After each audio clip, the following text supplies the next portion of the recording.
I am Aliza Alaria from DSED 4J, and now I will discuss the Philippine Government's Science and Technology Agenda.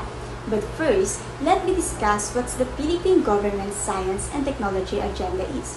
So, the Department of Science and Technology in the Philippines is a government agency tasked with overseeing and managing national technology development and acquisition, undertaking technological and scientific research, and promoting public consciousness of science and technology. It is responsible for formulating and adopting a comprehensive national science and technology plan for our country, the Philippines, and to subsequently monitor and coordinate its funding and implementation. The DST undertakes policy research, technology assessment, feasibility and technical studies, and maintain a national information system and data bank on science and technology. Now, let us proceed to innovation culture. When we say innovation culture, it is an organizational culture that really values and supports innovation, so that people can actually make innovation happen. Some examples of these are the saltwater lamp, salamander tricycle, and the SALT, or the Sustainable Alternative Light Lamp, is created by Aixa Mijeno, a Filipina scientist. She created this lamp with the goal of sustainably lighting the remainder of the Philippines. The SALT lamp is environmentally beneficial and long-lasting alternative light source that runs on salt water, making it ideal for coastal residents. Next is the Salamander Tricycle. A Filipino-made amphibious tricycle was launched in the market to meet the demands of thousands of Filipinos living in flood-prone areas and low-lying villages near bodies of water. H2O Technologies recently unveiled the floating trike dubbed the Salamander at the Capital Commons Center in the Pasig City. Next is the Diwata 1 microsatellite. It spends 4 years in space, producing photographs that have paved the way for the use of space technology in the Philippines to assess environmental change, contributing to science-based conversion, risk management, and statewide mapping. Now, let us proceed to two major approaches. The two major approaches are the stronger research development in the regions, not just in Manila, and strategic project in 5 areas. First is the stronger research and development in the regions, not just Manila. Increased funding assistance for research and development through the DOST sectoral planning councils such as PCIERD, PCAARD, and ASTI in collaboration with universities in the regions. The science program must be distributed to all regions, particularly those where food production must be increased, industry must expand, and innovation must flourish. In view of climate change, expensive electricity, and need to distribute industry and economic activity, this is crucial. Second is strategic project in 5 areas. Renewable energy in order to satisfy our COP21 obligation while lowering electricity prices. We need breakthrough technologies that enable high electricity yields in limited space which reduce reliance on natural resources. S&T for industrial development. If we wish to resuscitate our basic industries, such as the steel sector, we need more participation from our scientists and engineers. Faster and less expensive internet. We have the slowest internet in Asia, but our archipelago requires it to bridge gaps and establish networks. Increased food production. With limited land, technology is required to increase yields while improving quality and reducing reliance on foreign inputs such as fertilizers. Climate change adaptation. We need cutting-edge technology to help our farmers adapt to changing climates, as well as the elimination of technologies that suffocate the potential for healthy yields. Mechanical and characteristics that make it possible. More research funds from the Department of Science and Technology, or DOST, and its sectors planning bodies and institutions. Different programs and personalities contribute a lot in the advancement of our nation today. These programs made our nation to be more innovative and productive. The personalities in science and technologies bring changes in our lives with the help of their invention and discoveries. Now, let us discuss the major development programs in the science and technology in the Philippines.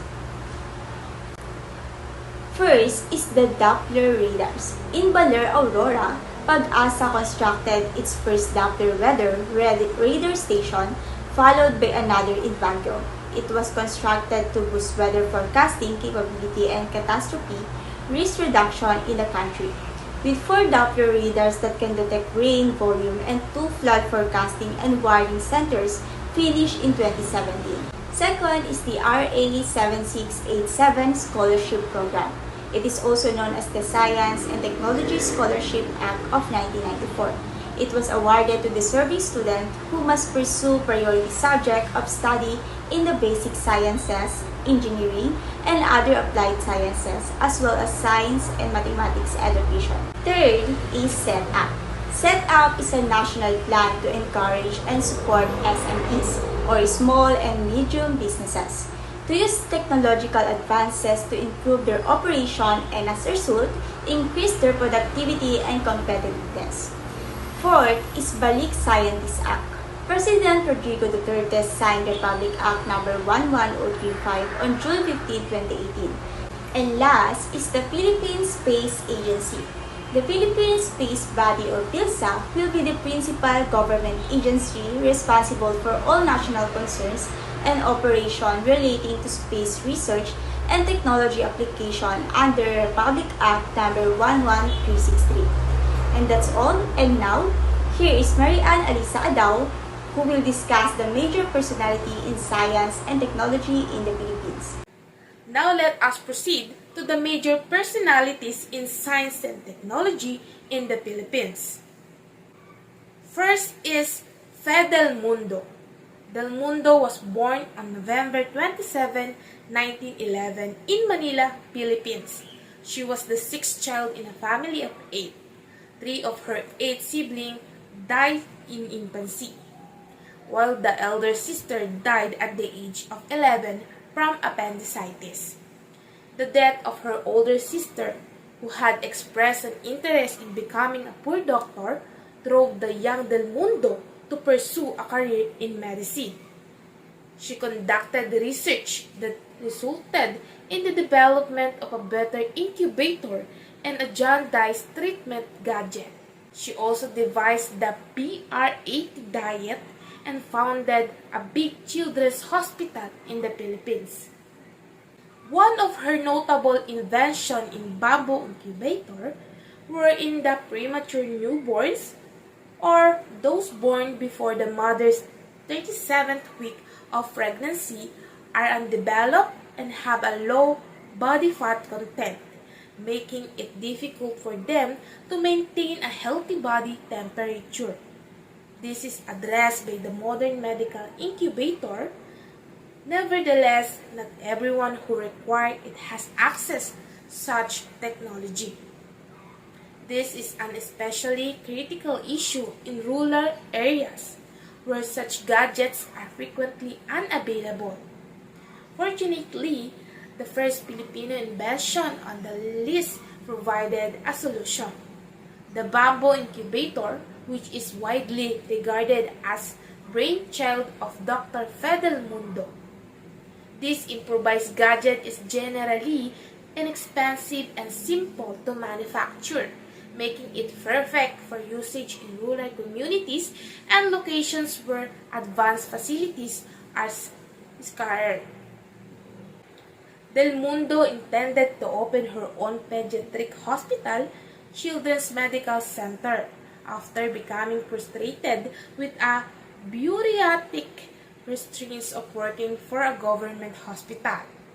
She sold her house and obtained a loan to help her build her own hospital.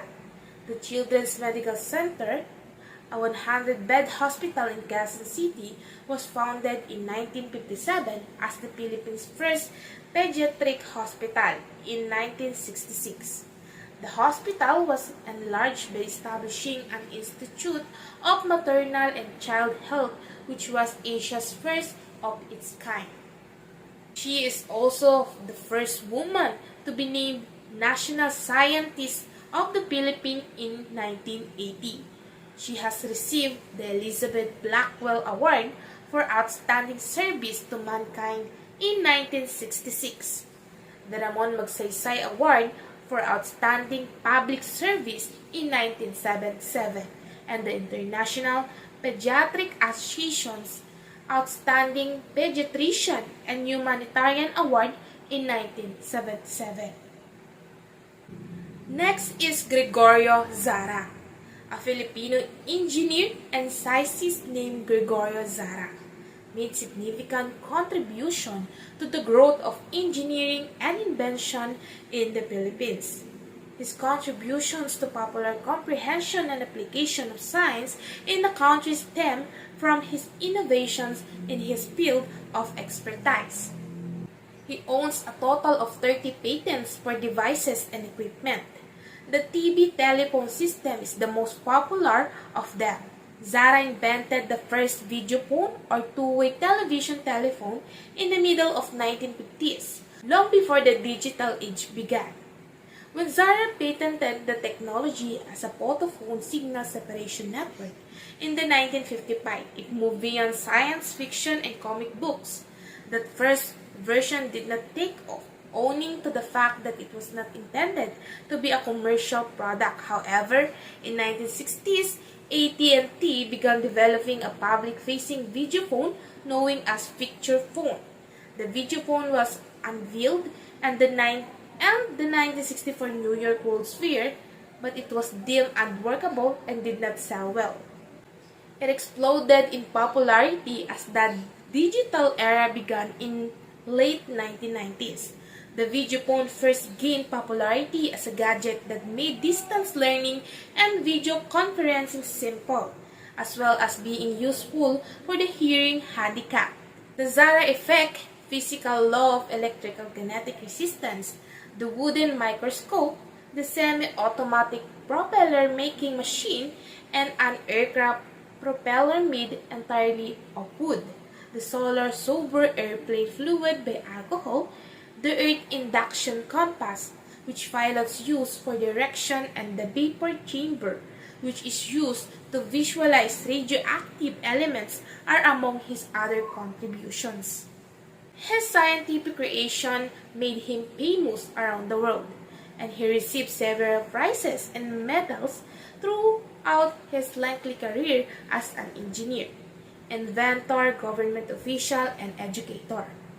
The Order of National Scientists, bestowed by the 10th Philippine President Ferdinand E. Marcos in 1978, was the most distinguished of these honors.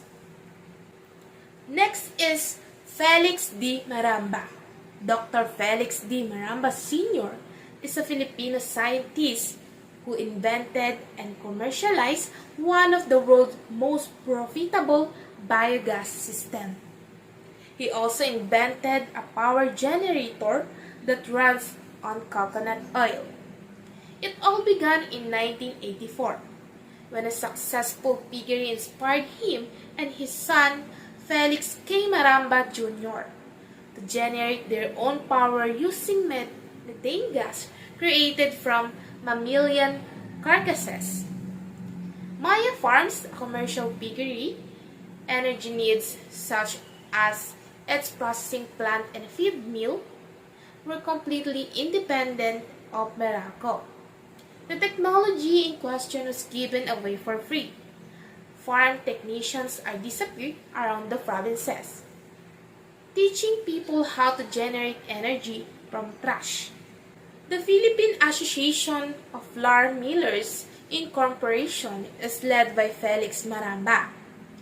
Biogas and Waste Recycling, the Philippine Experience, and Farm Management in the Philippines are the two books of him.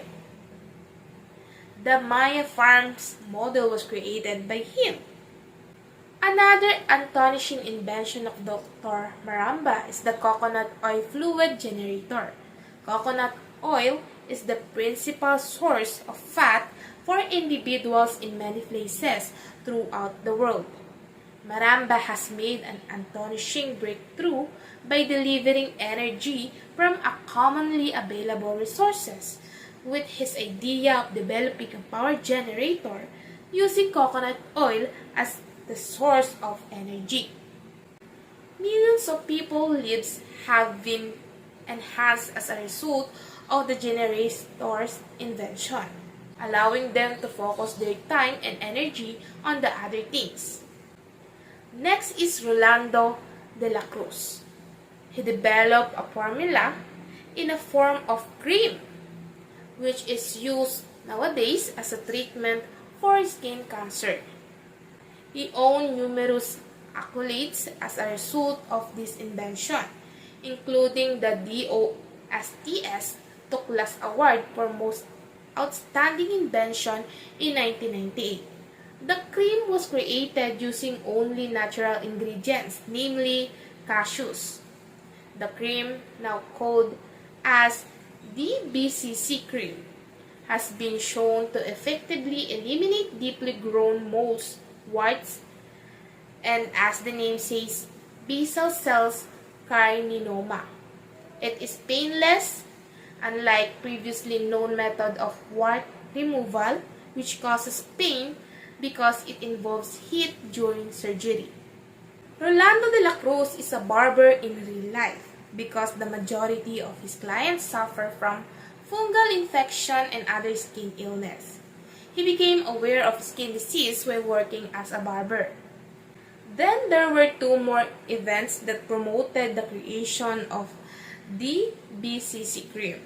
First, when he was younger, he had a burning feeling after eating cashew nuts. When he told his mother about it, she told him that the burning was caused by the cashew seeds.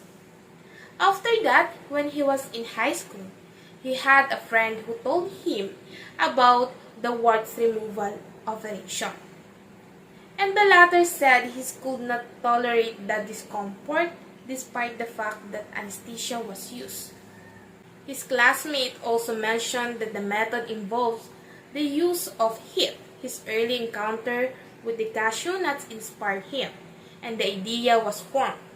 After earning awards for the product, including international ones, he became successful. He referred to this as an accidental creation. He founded RCC, Amazing Touch International Incorporation, based on his discoveries, but the product is now widely utilized for treatment. For last is Diosdado Banatao. Diosdado Banatao, sometimes known as Dado, is a Filipino inventor, entrepreneur, and venture capitalist.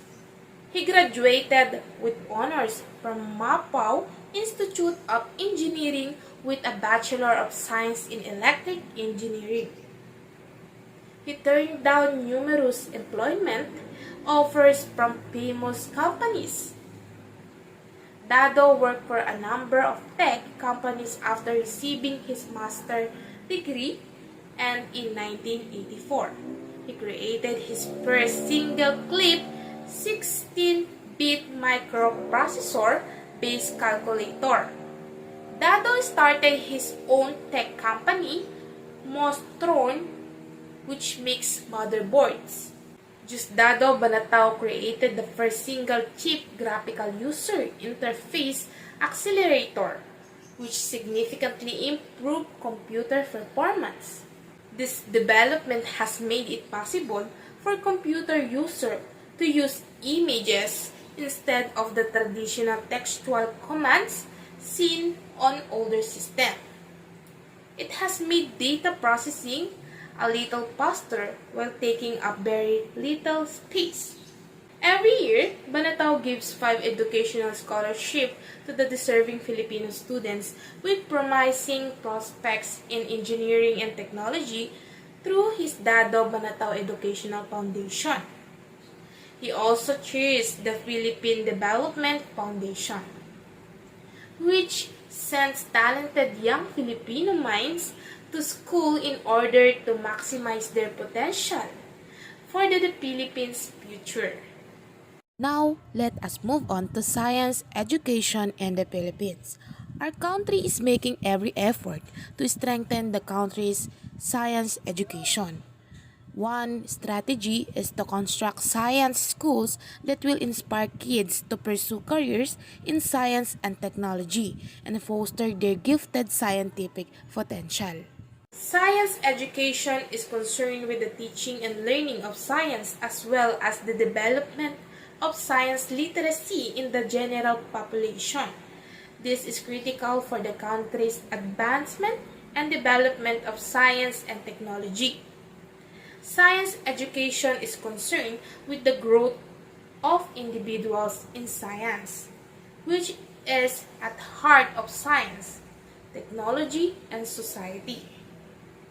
In a deeper dive into the scientific education debate, John Dewey, 2001, emphasized the necessity of using the natural environment to educate students.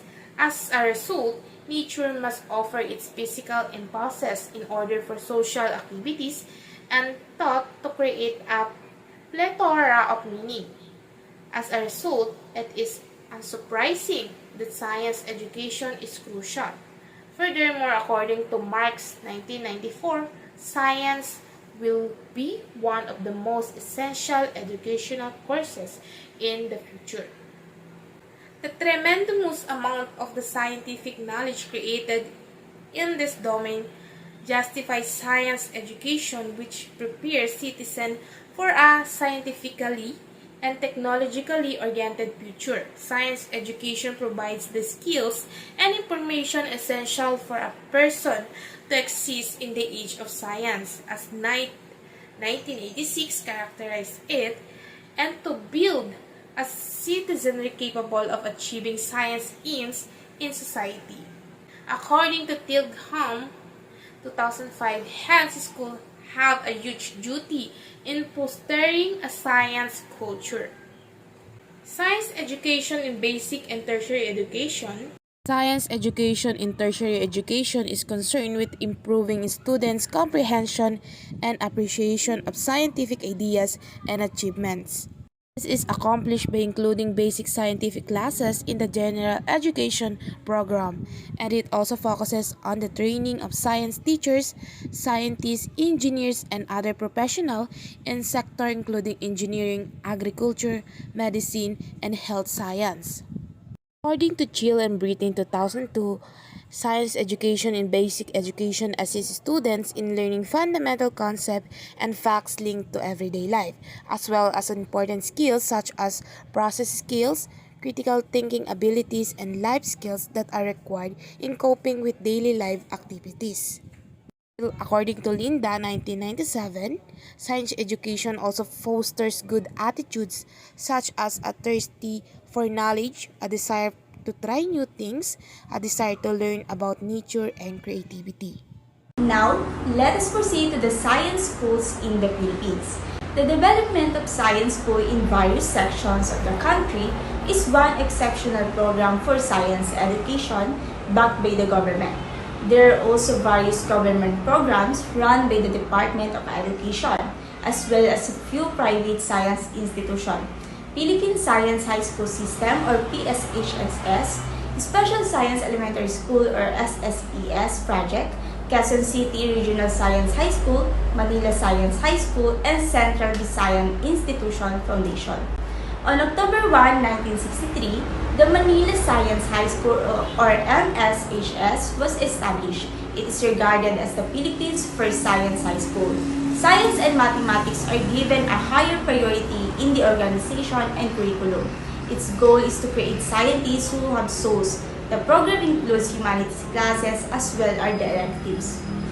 The Philippine Science High School System or PSHSS is a government-run program in the Philippines for gifted pupils. It is run by DOST and provides free secondary school scholarship focused on science discipline. Its mission is to cultivate Filipino scientists with scientific brain and desire to excel. The Special Science Elementary Schools or SSES project, which was established in accordance with DepEd Order No. 73/2008 and DepEd Order No. 51/2010, is another promising initiative. It began in 2007 with the designation of 75 primary schools across the country as science elementary school. The SSES projects intends to provide scientific and technical information, skills, and values to Filipino children. Its mission is to provide a learning environment for science-inclined youngsters through a customized curriculum that respects the learner's values, intelligence, promote the development of lifelong learning abilities, and foster the learner's holistic development. In here, science and health are taught in grade 1 for a longer period of time than the other topics. 70 minutes for grade 1 through 3 and 80 minutes for grade 4 through 6. Different teaching approaches, such as the utilization of investigative projects, are also used in the curriculum to accommodate the learner's learning style and needs. On September 17, 1967, a new science high school, Quezon City Regional High School, was reformed. It was once known as Quezon City Science High School. In 1999, it became the National Capital Region's Science High School. The curriculum is focused on science and technology, wherein students need to pursue additional science and technology discipline. Then, last is the Central Visayan Institution Foundation. It is the birthplace and innovator of the Dynamic Learning Program or DLP, a well-known science-based invention. DLP is a blend of classical and modern pedagogical methods that has been tailored to promote the highest level of learning, creativity, and productivity. Filipinos have attempted to invent instruments that will aid them in their daily lives, particularly in the past. They also came up with a new theories and describing numerous events and the environment around them. The foundation of indigenous science is indigenous knowledge, which is a system of knowledge.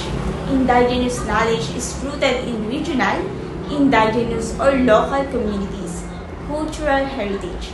This oral knowledge system can be found in their stories, poems, and songs. It's worth noting that this kind of knowledge also includes superstitious beliefs and practices that may not or may be based on human imagination. Indigenous science is a product of indigenous knowledge perfected by people through life experience. Moreover, according to Paliwen 2000, it includes complex arrays of knowledge, expertise, practices, and representation that guide human societies in their innumerable interaction, their natural millennium, agriculture, medicine, naming and explaining natural phenomena, and strategies for coping with changing environments. In the Philippines, indigenous science is critical to the advancement of science and technology. Indigenous science, like past civilizations, paved the way for the creation of science and technology as a field and discipline. Indigenous science aided individuals in comprehending the natural world and living with day-to-day existence. Indigenous technologies, on the other hand, are the processes of products that have emerged as a result of research into indigenous science. It is developed and manufactured in accordance with the people's culture, tradition, and needs, and then adapted for usage in the people's surroundings. Now let's take a look at some of the early indigenous science and technology, including some instances from our own country. Number 1 is indigenous science, weather observation, a belief that is connected to weather with no scientific evidence. Example, if cows ought to lay, rain is on the way, and if squirrel nests higher, your winter will be full. Number 2, indigenous science, herbal medicine, and traditional health practices. Before the arrival of the Spaniards in the Philippines, medical plants were widely used to treat illness, and there were various books that listed these plants. Medical plants have been used for the therapy in most countries from ancient times and continue to do so now. In reality, the Department of Health has licensed 10 medical plants, the garlic, bitter melon, sambong, and guava to mention a few, for use in the prevention and treatment of virus ailments. True, the creation of modern medicine is built on plant-based tradition medical techniques, as well as a century of beliefs and observations.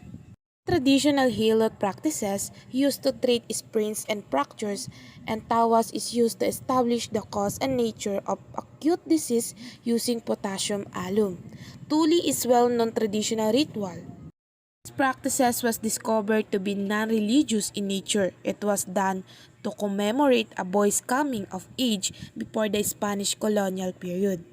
Number 3, indigenous science. Food preservation, drying, smoking, cooling, freezing, fermenting, salting, pickling, and canning are all age-old food preservation procedures. One of the oldest way of food preservation is drying and smoking. It works because it removes a large portion of the water in the food, which prevents microbial activity as we all know. Number 4 is classifying soils. Classifying soils for agriculture was one of the early Filipinos' indigenous techniques. Early Filipino farmers' soil classification criteria were based on their experience and their ability to observe soil resources features. This is how they determine the best usage and management strategies for the soil resources. Now, let us move on to the various indigenous technologies established in the country. Number 5, yo-yo. First is the Pedro Flores yo-yo. You certainly did not anticipate this. However, during the Spanish era, this toy played an important function. It was not merely a toy made up on an axle, two discs, and a string wrapped around the axle. It had previously been employed by our courageous troops to combat intruders and Spaniards. 6 is medical incubator by Dr. Fidel Mundo utilized two laundry baskets, one inside the other with hot water running between them to provide warmth to the newborn babies. Number 7 is erythromycin. It is antibiotic that used to treat a wide range of bacterial disease, including skin infections and infections of the upper respiratory tract. Belardo Aguilar, a physician from Iloilo, collected soil samples in his backyard to isolate microbes on a fateful day in 1949. He had no idea that one of his isolates would lead to the development of erythromycin, a powerful antibiotic. Unfortunately, the patent was issued to his then employer, a U.S. pharmaceutical firm, and he received no royalty or cut of sales, despite the fact that he was the one who obtained the samples that lead to the drug's discovery. Number 8 is fish sauce Ruperta David Javier, who was called Tentay for short. One day, stored some salted fish in jars for a longer amount of time than was necessary, and the salted fish crumbled into bits even before they dried. The fish particles transformed into a liquid fluid that tastes like our patis today while in the jars. Number 9, banana ketchup. Banana ketchup is a popular condiment in the Philippines and it's used in practically every cuisine. Maria Rosa E. Ilagan, a food technologist, came up with the idea. She is credited with developing the first banana ketchup recipe. According to the legend, she experimented with traditional Philippine ingredients to produce food products such as calamansi nip, which is powder form of calamansi to make calamansi juice, as well as soyalak, a powdered version of soya beans that was utilized to save lives of many Filipinos, Americans, and others who were imprisoned during World War II. Number 10 is anti-cancer cream and mole removal by Rolando de la Cruz, a Filipino inventor who earned the Gold Award at the prestigious International Inventors Forum in November 2005 for developing an anti-cancer cream. It's called DBCC cream, and it's made from cashew nuts and various plants found in the area. It is used to treat basal skin carcinoma or BSC, which is the most common type of skin cancer in the world. He was also successful in deploying a lotion that may be used to remove deep growth moles and warts. And for the last is 16-bit microchip. A Filipino invented the first 16-bit microchip. Is Diosdado Banatao created the first single-chip graphical user interface accelerator, which significantly improved computer performance. This development has made it possible for computer users to use image instead of the traditional textual commands seen on the older system.